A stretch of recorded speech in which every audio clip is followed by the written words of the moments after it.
Once again does Jason Schreier feed us details of the development. This time it's about Cyberpunk 2077. Thanks to his interview with CD Projekt Red employees, we get a picture of three main problems with the game: over-ambitiousness, bad planning, and technical problems. As many have said before, one of the main problems was with marketing.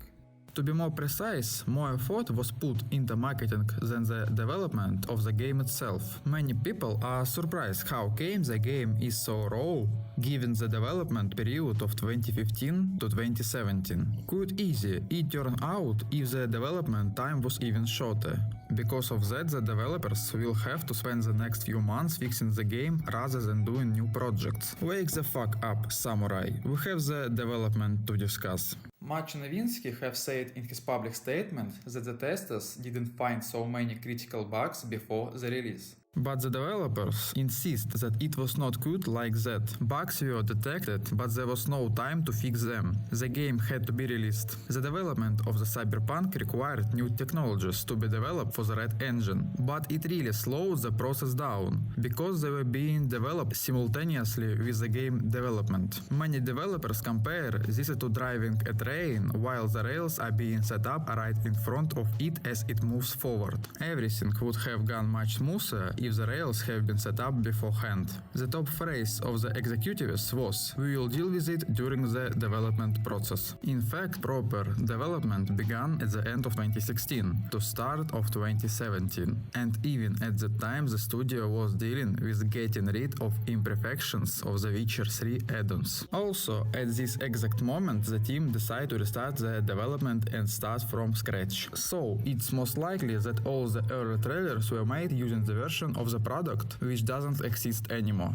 In 2017 everything fundamental was changed, the plot and gameplay basics. Adam Badowski, at the time the head of development, demanded all this to be done. Until the restart, third-person view, ability to control flying transport, shooting from machines while moving, and many more features were planned. All the stuff that we have seen in the charts of bugs and glitches that are so beloved on my channel. While all this was happening, many key features from the development of The Witcher left the team, because their view didn't match that of the Badowski. Does it sound familiar? Exactly, this is what I was talking about in my last video about the development of the first Witcher. We all remember the demo from 2018, don't we? So, it was fake.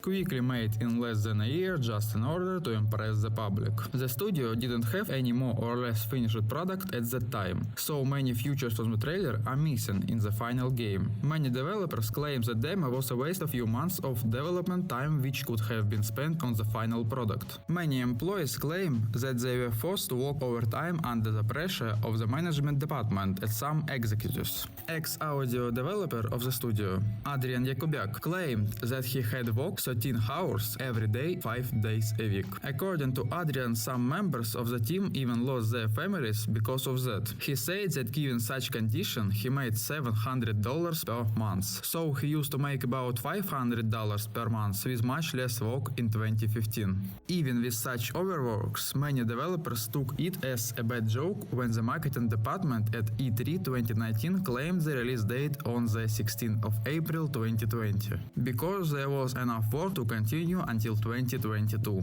Some people were making memes and bets on when the studio will postpone the release. Unrealistic shallout was justified by the fact that the studio had finally released The Witcher 3, so everything could have turned out fine. The game was absolutely not ready for the release.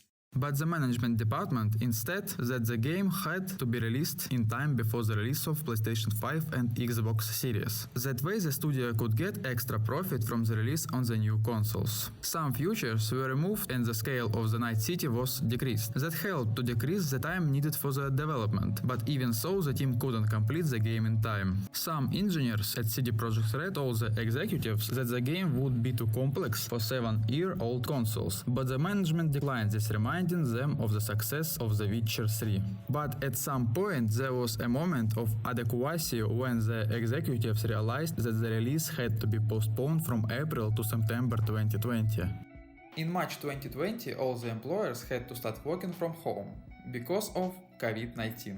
This led to the situation when the developers couldn't get hold of the console dev kits at the office, so the majority of the team played the game builds on their home PCs. For many, the status of the game on consoles remained a mystery. Also, external tests showed that everything was bad. After some development, the release was postponed once again, this time to November. That was because by the time it had become clear that the game wasn't ready for the release. The dialogues were raw, action scenes were a mess of bugs, and there were many more problems which were still present in the game at release. The police system was done at the last moment. We all have seen the Night City Police, so I suppose nobody has doubts about that. The developers were confused because they didn't understand whether they were making full-scale RPG or their own clone of GTA. In October 2020, it was announced that the game went on release.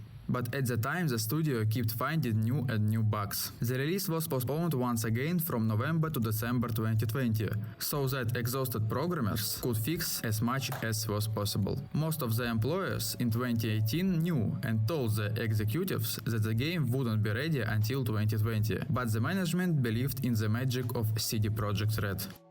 Well, we all remember the magic of Infallible Studios, don't we? BioWare.